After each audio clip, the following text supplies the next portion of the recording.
got stuck like that. There's no, you listen to any interview he gave post-Elvis, he's always sitting there with his leather jacket, his sexy face, and he's like, I can't help it. A little piece of the king is still stuck with me. Bullshit.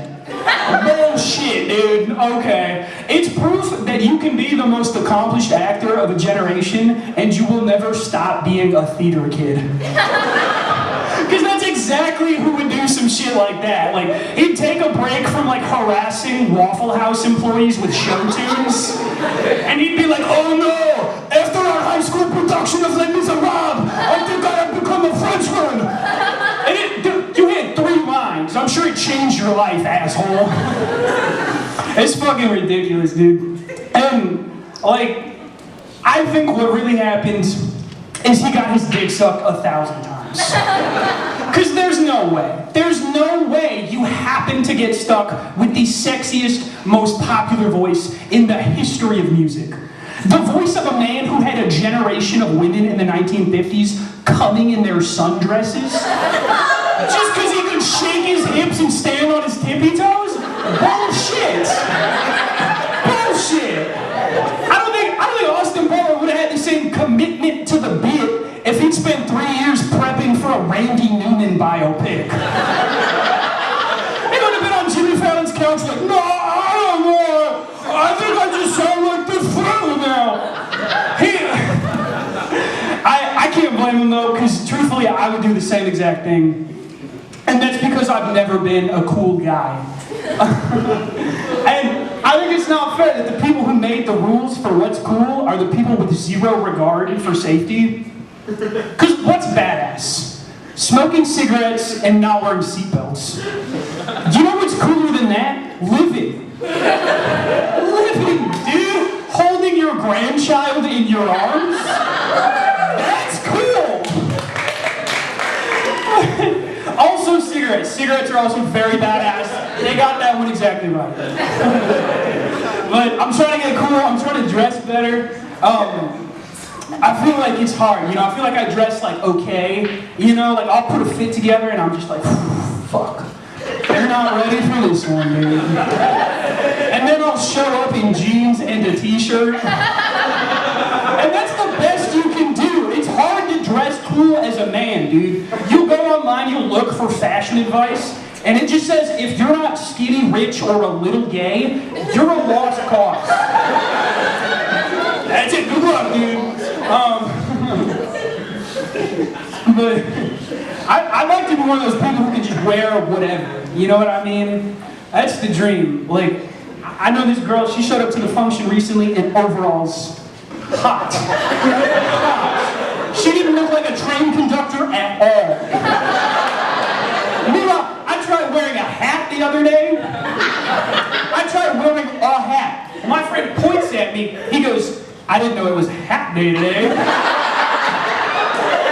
I was so humiliated at the prospect of it maybe being hat day. Then I took it off and shoved it in my backpack.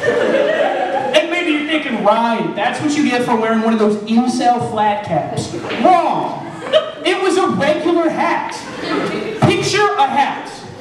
That's it. That was on my head. It's terrible. It's so bad. I'd like to be cool. I want to be cool so bad. And I forget the next part. Whoa, this is unhinged, bro. Whoa. Yeah, I got it. I'm embarrassed all the time. I'm embarrassed literally all the time. I get so humiliated, like when I use my windshield wipers too fast. Like quicker than the situation calls for. I feel like everybody's watching from their cars laughing at this overly cautious man. Then they see I've got a seatbelt on too and they're just like, pussy. It's terrible. I feel like, what's the next part? God damn, I'm so unhinged. That's me, bro. But I laugh from my car at idiots. The other day, there were these 2 guys, and they had signs for like a $5 car wash outside, only it was raining. And I said, no thank you, the sky is doing that for free. I may be uncool, but I am also quite thrifty. I'm not scared of birds, but I understand why other people are scared of birds. I would be scared of birds for the same reason I'm scared of people, which is that some of them eat corpses. Most don't. Most people don't, but enough do that you don't know who to trust. Joe Biden. I think he would be so easily influenced by the phrase, "do it or you're chicken."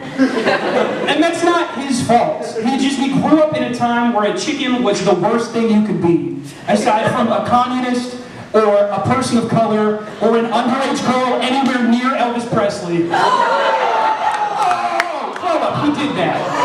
Don't grow up too much or we don't like you anymore, but... Everybody complains that Joe Biden, hasn't done enough. Has anybody tried triple dog daring him? Guys, we've closed the border and have a ceasefire in Gaza tomorrow.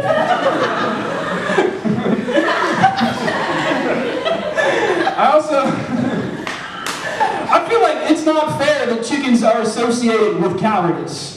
Next time somebody calls you a chicken, I want you to chop their head off and see if they run around for several minutes. That's awesome. That's so brave. And I know that's brave, because guys, I've been running around without any head for a long time.